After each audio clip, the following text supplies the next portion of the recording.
Good morning. Thought we'd start off with something energetic to warm us up this morning. It's a little bit chilly for me today, but we're so welcoming you here, every one of our combined Sunday school class today for this, the second Sunday after Epiphany. Let's turn in our hymn books to hymn number 137. If you've ever in your life ever attended a service that was even close to a revival service, this is one of the hymns that most likely would have ended the service. It was called an invitation hymn, and this was an opportunity for anyone in the congregation or the audience, if you will, to have a profession of faith or maybe a reaffirmation of their recommitment to their life. But this is the quintessential invitation song. Hymn number 137, Softly and Tenderly.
If you were to count up the number of times it says come home, the idea of repetition was really popular. In fact, all three hymns today feature a little bit of this repetition.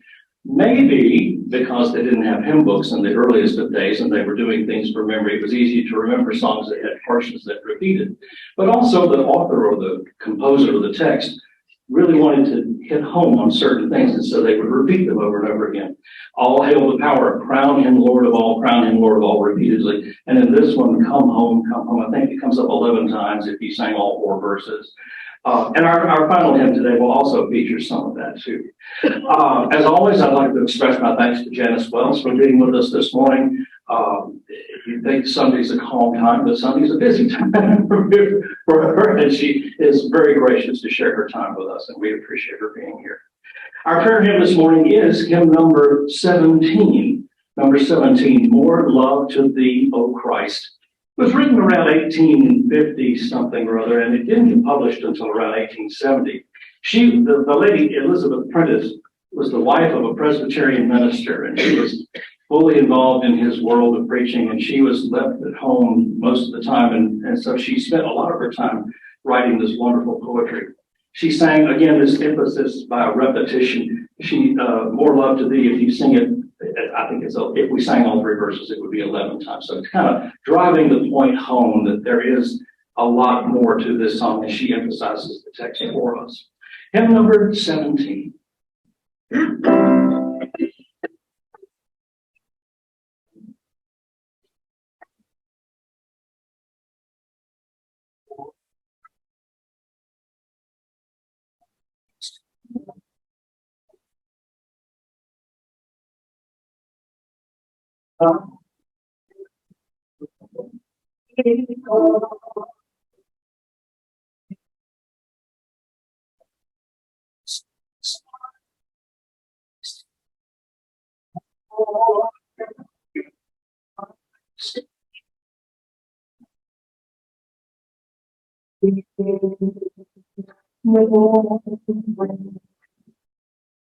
Sing last verse.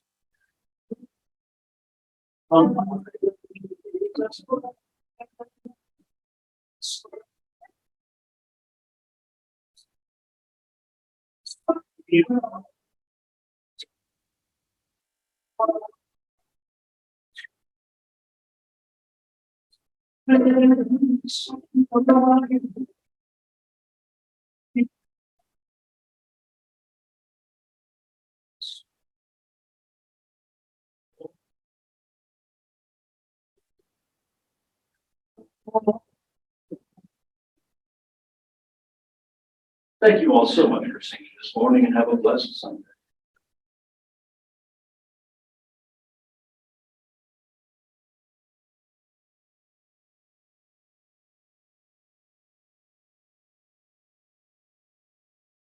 Paul Leonard has our opening prayer.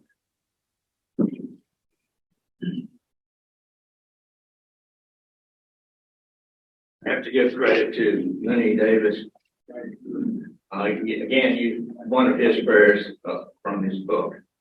Our Heavenly Father, we thank you for the year past and for the year to come. Inspire us to make a new resolution every day so that each day will be better than yesterday and each tomorrow better than today. We give you thanks for our church and this class and teachers like Sandie who deliver inspiring lessons to us every Sunday. Amen.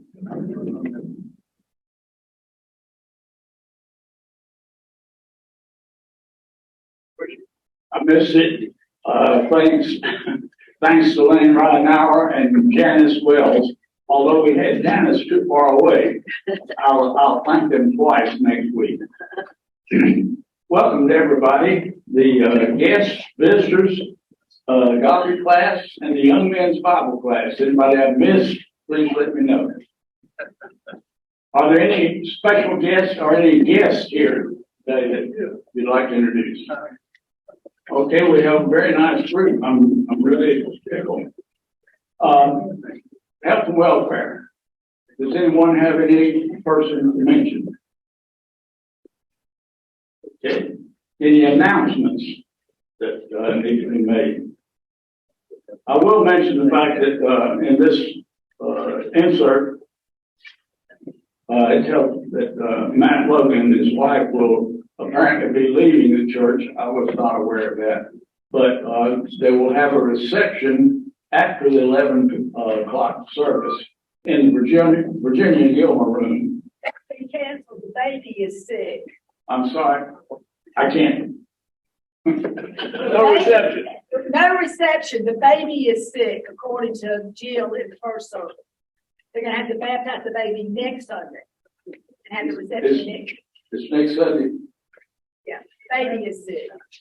That's what Jill said in the first one. Yeah. Yeah. Chief, the baptism scheduled today has been canceled. Oh, the lunch, the reception. No, the baptism. I don't know if that's. Oh, the baptism. And the reception. And the reception. And the reception. All right. And don't forget about the breakfast and lunch. I guess breakfast for the men on next Saturday, and I think the ladies are having a luncheon. I'm not real sure. I didn't register for that. But anyway.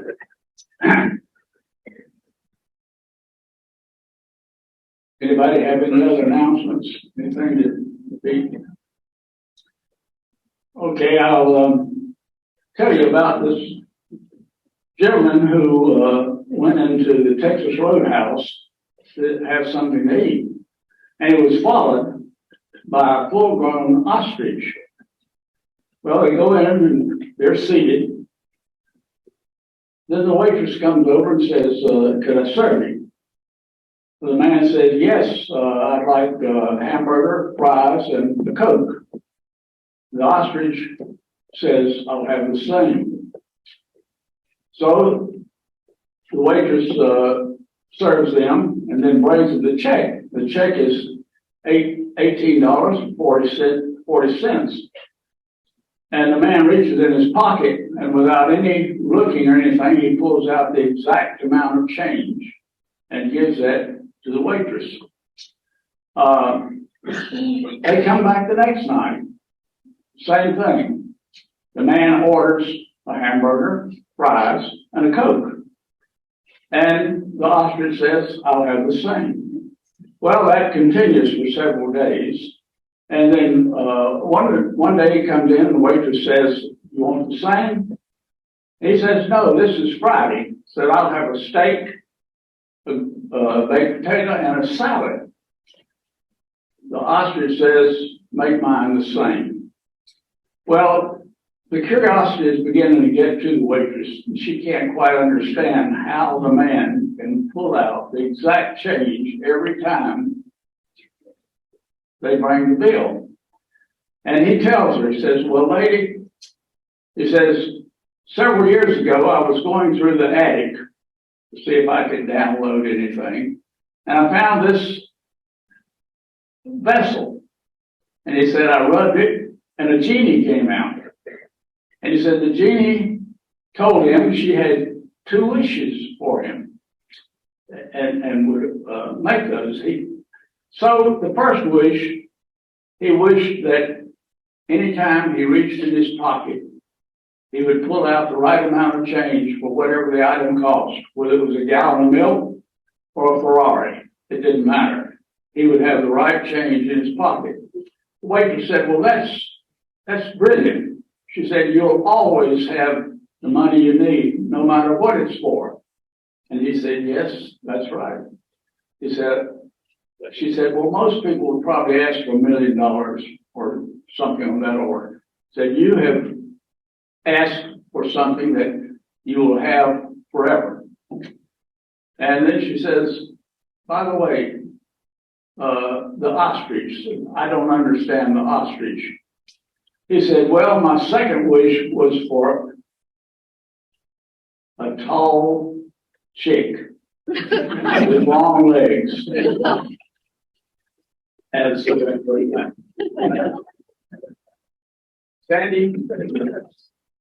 Gravett is going to tell us about Jeremiah.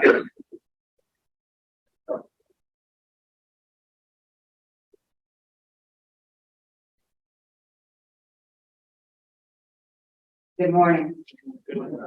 I always wanted to be a tall chick with long legs. All right. By any measure, the words of the prophet Jeremiah are difficult for us to read. Some of that difficulty is because of the way prophetic texts themselves are written. Prophets generally are speaking to very specific historical situations and circumstances, and oftentimes the necessary context or background that we need is elusive to us. We don't know enough about the circumstances in which they speak. Another reason is because of the way that their words are preserved. They tend to be gathered together thematically, various oracles that were probably strung together because they sounded similar. Moreover, the use of poetic language can be tough, especially when that poetic language also employs legal and cultic terminology that might not be very familiar to us. Still, there is a real richness in the language and in the ways in which prophets communicate, even when it's difficult, and sometimes when it is offensive. And offensiveness is going to become an issue today for us. And I can tell you that's a tough one. I wrote my dissertation on the prophet Ezekiel on 2 passages that are so offensive, Jews don't even read them out loud in the synagogue. So that shows you how offensive they can get. The prophets weren't shy about shaking people up. So in order to get us moving into Jeremiah and into this big, long book this morning, I am going to say that in order to have any success in reading his words, we have to get down one basic theological concept from the get-go that is both cultic and legal, because everything he says relates to them. It's the idea of God and the people in a covenant relationship with one another. Let me begin with some background information. The Hebrew word for covenant is brit. It specifically means a bond or a fetter. That translation sounds pretty unpleasant to us. Nobody much wants to think about their relationship being handcuffs or having a manacles around their ankles and being only able to do the prisoner shuffle if they are bound that way. And I can tell you for certain, gentlemen, that no woman wants her significant other to call her the old ball and chain. Don't do it. But what we should carry away from the definition of fetter is that the Hebrew term says when you are in a covenant, you are obligated in some way. You are bound to the thing that you have agreed to. These days, we think about this legally, and they did also in the ancient days too. I was pondering that this week when I had to get some new software, and most of you probably had this experience. You get a pop-up box on your computer, and there's all this verbiage, and you're scrolling till you see I agree. You hit I agree and go, thank God, I can go ahead and use what I need to use. I can download what I need to download. We don't tend to read all of the language. The same thing is true even on some pretty important contracts. Who read every word of their mortgage and all the paperwork to close their house? So I got one person who did it. I did not. I trusted the lawyer and read that for me. And when they said you're agreeing to this, this, and this, I was like, okay, I'm signing. Same thing with the car. Salespeople will say, this is what this is. This is what this is. This is what this is. What we want to know is pretty simple, pretty basic. How much we have to pay, by when, what the penalties are, and how long it's under warranty. When it comes to the covenant between the people of God that they made at Sinai, there are some similarities to the way that we think about contracts today, but there are also some differences. So I want to point out three things. First of all, the covenant that God and the people make is not a covenant between strangers. It is instead predicated on the history between the parties, and specifically on something that God did on behalf of the people that they should never forget. Exodus chapter 20, also Deuteronomy chapter 5, both make it clear when they start the Ten Commandments. I am the Lord your God who brought you up out of the land of Egypt. If you read that line once in the Hebrew Bible, you read it 1,000,000 times. I am the Lord your God who brought you up out of the land of Egypt, out of the house of slavery. The core idea here is simple. The people of Israel would not exist. They could not exist if God had not acted on their behalf. Such a demonstration of who God is and what God can do is both the genesis of the people and the motivation for them to become part of this covenant. Certainly the people who were actually at Sinai would have had a good cause to have said yes. They knew what it was to be enslaved. They had watched God enact all kinds of phenomena to push the Pharaoh to let them go. They'd seen bloody rivers, frogs, boils, darkness, the death of the firstborn. They had seen the army of Pharaoh sink into the sea rather than to destroy them. They had been given provisions in the desert. And they had experienced the light and sound show at Sinai and felt the earth rumble under their feet when God descended on the mountain. If they were looking for a cause to align themselves with a God, making a plus and minus column, this would have been a big check like, okay, we're going with this God.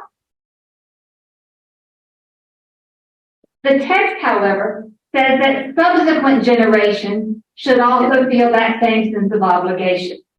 It's something akin to saying, even though I did not fight in the Revolutionary War, I did not join in the Declaration of Independence, I did not participate in the formation of this country, I should still feel obligated to those who did it because of all the great things that have happened in this nation. And very much like what the people did to commemorate Sinai every year by celebrating the Passover, to remind them of all that God had done for them, we do the same thing ritually, right? Every July 4th, we remind ourselves of what we have to be grateful for. Now, number 2. The second thing to remember is that there are some things expected of the people of Israel in return for all of this that God has done for them and for being in this relationship. When I teach students Jewish tradition, I tell them there are 613 binding mitzvot, or commandments, that Jews keep. They're all derived from Exodus, Leviticus, Numbers, and Deuteronomy. And they are very specific about what Jews have to do in order to stay in relationship to God. The text itself, however, reports that really it's all far easier than 613. They say that there are Aseret HaDibarim, which means 10 words that God gives, written with the finger of God on stone tablets. That's where we get the word Decalogue, Deca 10, Logos words. Those 10 words boil everything down to 3 areas. You have a responsibility to God, responsibility to a family, and you have rules for living in community. That core simplicity is one of the reasons Jesus could sum it up by saying it all comes down to loving God and loving your neighbor. Finally, number 3, those covenant obligations are supposedly at the center of the life of the people for generations following Sinai. You might recall the book of Deuteronomy puts it this way: keep the words that I am commanding you today in your heart. Recite them to your children and talk to them when you are at home and when you are away, when you lie down and when you rise. Bind them as a sign on your hand. Fix them as an emblem on your forehead. Write them on the doorpost of your house and on your gate. Still, adherence to the covenant requires more than a mezuzah on your door, or a tzitzit under your garment, or regular instruction to your kids. The Ark of the Covenant was built specifically to keep those laws.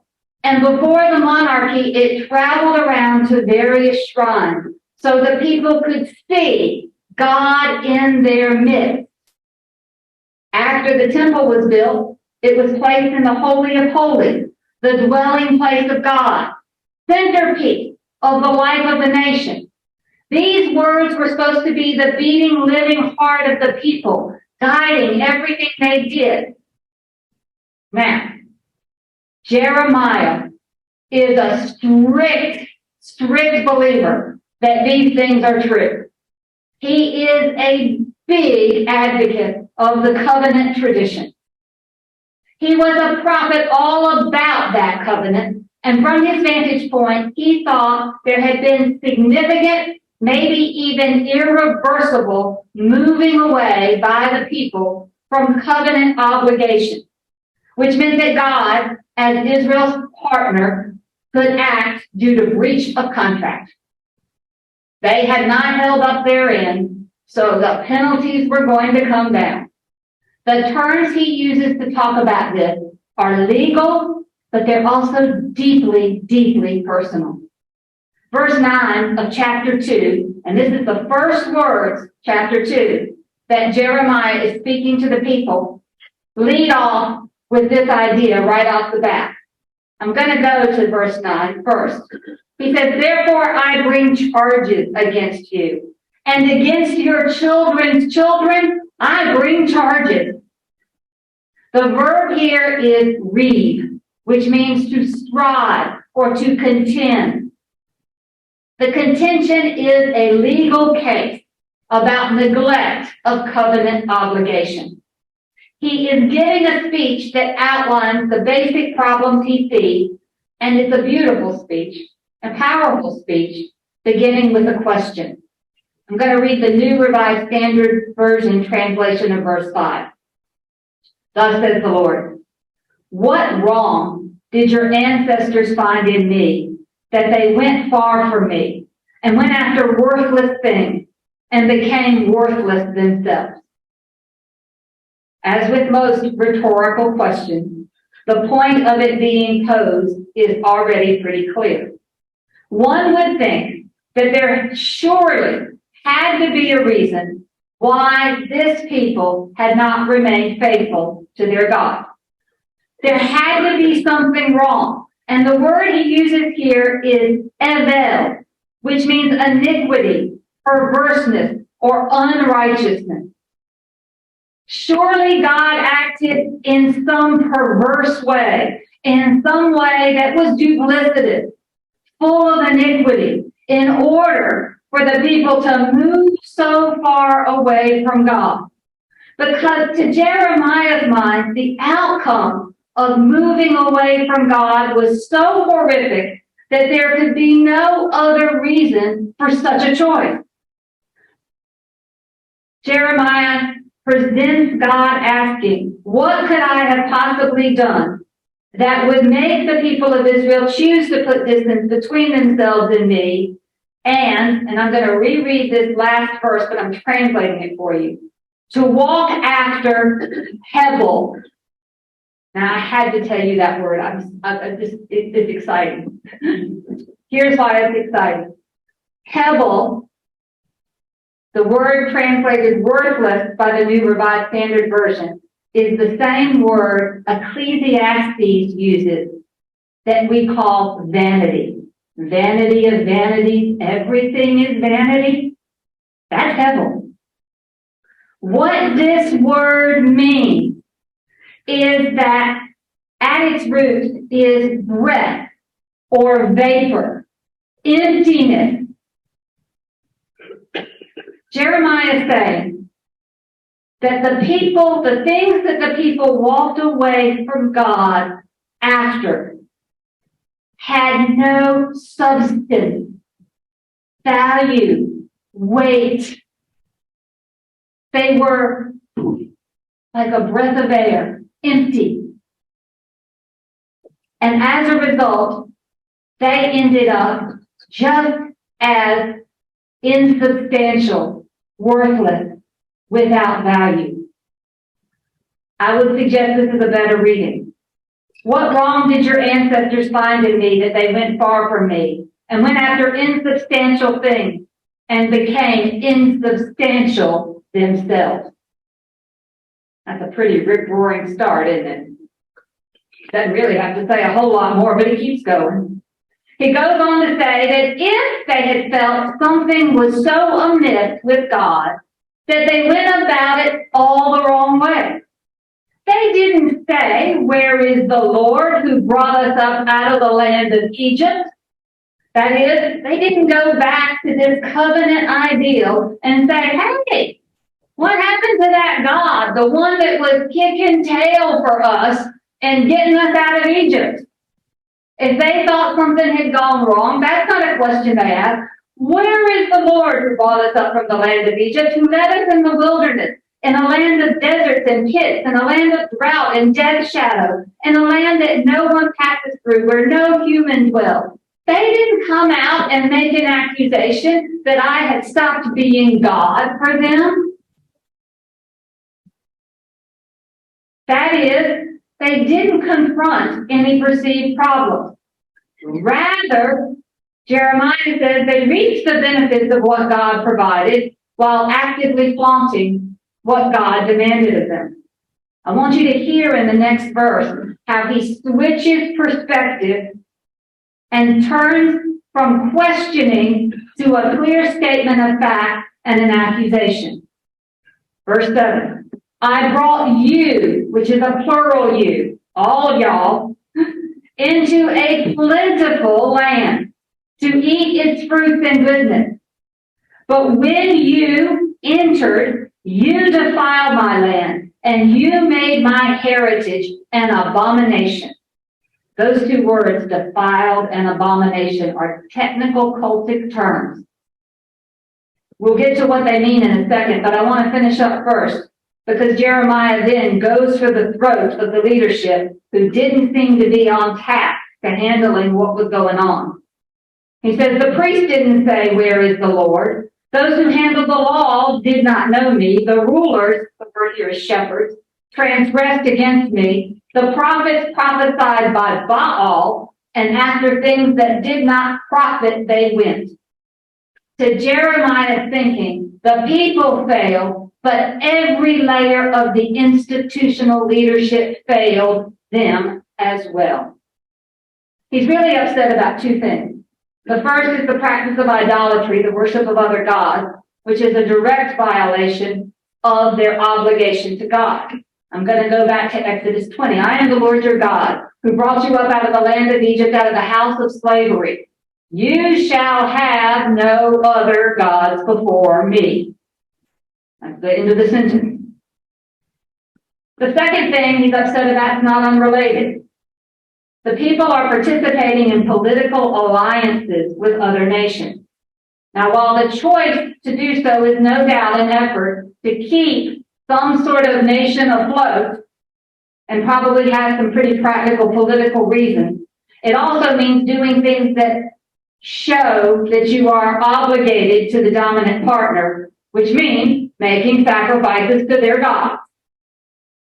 And he's not happy about that either. Now, I think, I'm going to stop and say, it can be really hard for us to take in what Jeremiah is saying, even though I can tell you all about the conditions of his time, politically and religiously. But I think that the toughest thing we have is that when we are readers of the Bible, we carry this impression that the people of the Bible must have been so much more faithful than the people of today. That they lived in this place where there was a temple and a theocracy, and God was at the center of it all. And they were closer to God as a result, because they had a more direct experience with God. Prophets like Jeremiah disabuse us pretty stridently of that notion. First, the Bible is clear that the people of Israel always struggled with what Jeremiah calls idolatry. Archaeology confirms it. If you go to just about any site at the time when Israel was in control of the nation, you are going to dig up all kinds of god and goddess figurines and all kinds of shrines and altars. They always worshiped other gods. And the reason why is simple. Official religion, it's doing it again. Official religion, with all of its ideals, is a long way off from the way that people often practice what's culturally current. I'm going to give you just one example. We're going to all show up, I hope, this Easter in church and say, he's risen. Praise be, he is risen. And then we're going to also create Easter baskets with Easter eggs and have the Easter bunny come and visit our grandkids, right? They're pagan rituals. So we participate in the pagan ritual at the same time as we do the official religion. It's the way we do it, right? Same thing with Christmas. I just always love the fact that, and I'm guilty of it as anybody, I put my tree up right over Thanksgiving weekend, even though Christmas don't start till December 25th and it runs till January 6th. Now, I did take my tree down January 7th. But nonetheless, culture and official religion sometimes live in that uneasy relationship with each other. People then were no different. Pagan culture was hard to shake because it was rooted in the way that they lived. In addition, Jeremiah lived in times that were every bit as political and divided as our own. In fact, when you read Jeremiah, I want to challenge you. Jeremiah was active at a time when Judah was in a politically precarious position. There's this little itty-bitty kingdom between Egypt, which was powerful in the south. The Assyrians had been on the decline, but here were coming the Babylonians down from the north. How they were going to survive was a big question. And we have to acknowledge that their creating of alliances with other nations was an effort to keep afloat. Just before Jeremiah became active, they had been in a long-term vassal relationship with the Assyrians. And until the Assyrian power declined. Now they were kind of leaning towards Egypt. They were trying as a small nation to balance it out. We side with Jeremiah because we're pious, biblical believing people, right? And he ended up being right.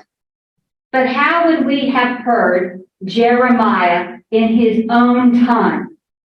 Would his politics have been our politics? Would his take on the covenant be our take? I ask those questions because he was a decided minority voice. I thought about it this way to help you understand. This weekend, we celebrate the life of Martin Luther King Jr. We laud him as one of our great American heroes now. And we will hear I Have a Dream, I don't know how many times in the next 2 days. But we forget that in 1968, he was really controversial, as if he had not been controversial before. He was speaking out against the Vietnam War, and when he was assassinated in Memphis, he was there, as he had been on and off for weeks previous, helping a sanitation worker strike, because he believed it was key to his next big thing, which was economic injustice in America. Would he have been so popular? He was controversial.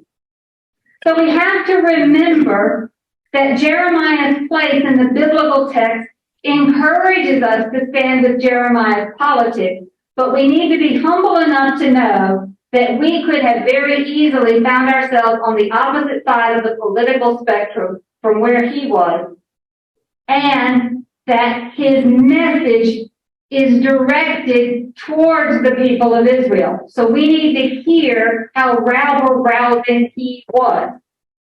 Which leads me to my next point.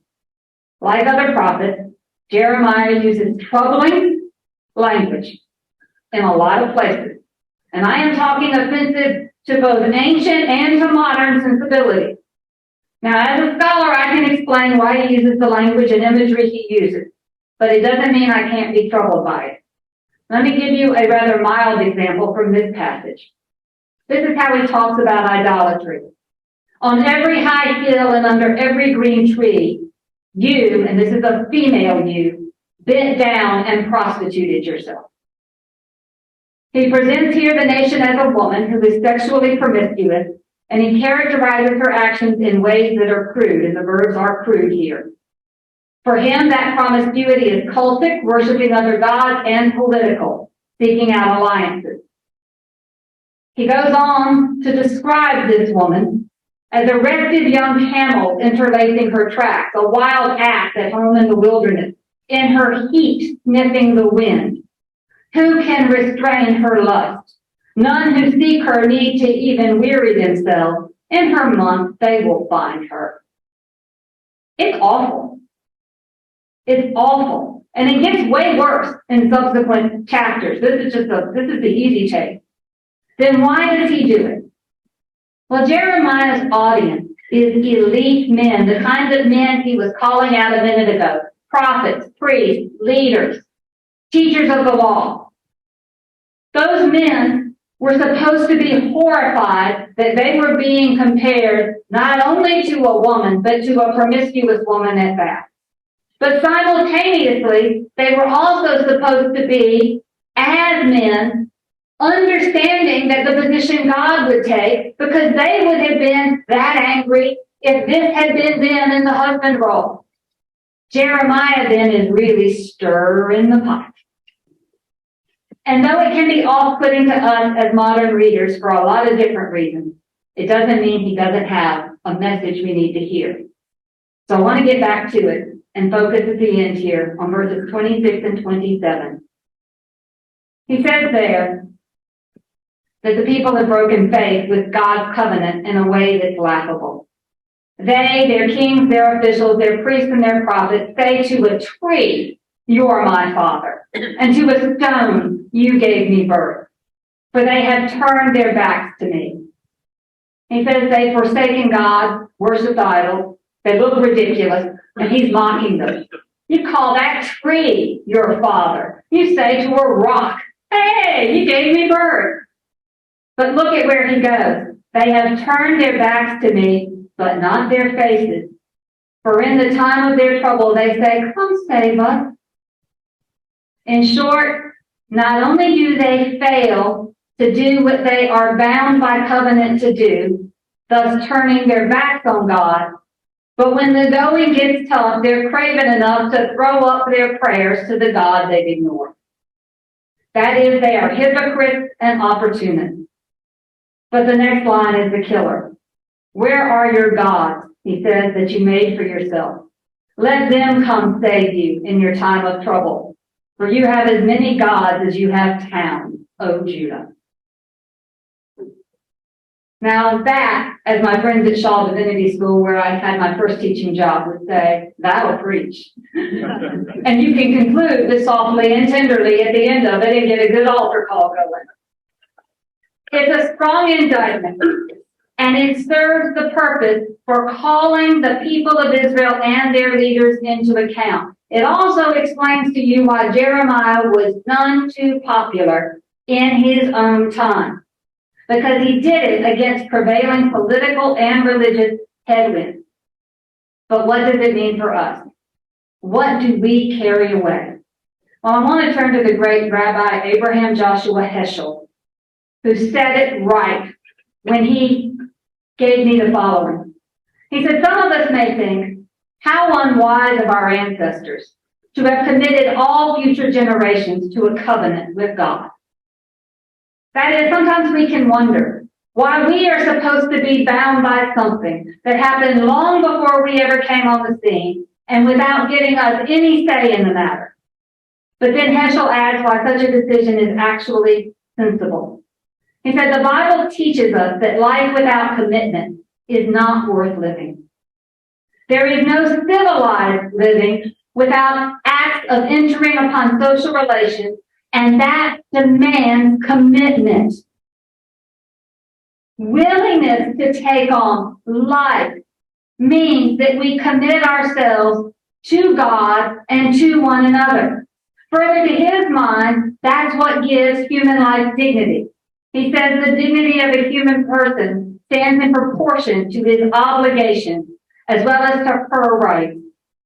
And thus Heschel gets to the heart of what Jeremiah is saying when he says this about being a Jew. And again, Heschel was a Jew. The dignity of being a Jew is the sense of commitment, and the meaning of Jewish history revolves around the faithfulness of Israel to the covenant. Heschel, like Jeremiah, is telling us that we find a life worth living only in God. We find human dignity only in God. And he is reminding us that fidelity to the things of God, things that the covenant made clear, including, I would say, the covenant of Christ, love of God, love of neighbor, keeps us from being empty, vain, only a vapor in the human flow of time. He is reminding us that in fidelity, that in commitment, we become something bigger than ourselves. We become a part of the story of the eternal God. Thus, for me, in this first opening salvo of Jeremiah, we are being asked, do we want to reject the possibility of being the people of God, unwilling to do what God asks of us? Or do we want to be people of substance? It's a daunting question. Anybody have a question? Sorry, I ran a little late. Yes. Did Jeremiah have a family? Was he married? No, in fact, we'll talk about that later. Jeremiah would have expected to have been married and have a family, but he did not. And that's a very painful point for him. Anybody else? All right. Well, I hope you like Jeremiah, and I'll see you next week.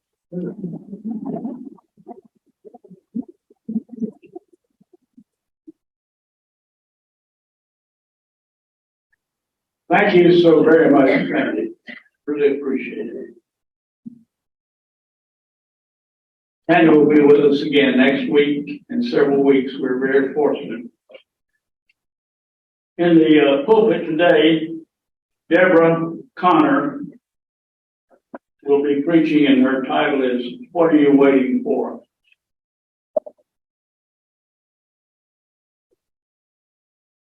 Now, if you stand, we'll have our closing prayer. Dear God, thank you for the gentle ways you reveal your goodness, grace, and truth to us. Help us to find patience and rest as we trust in your loving care. Help us to honor your promise to provide. Help you to honor our promise to provide by trusting in you more each day. In the name of Jesus, amen. Right.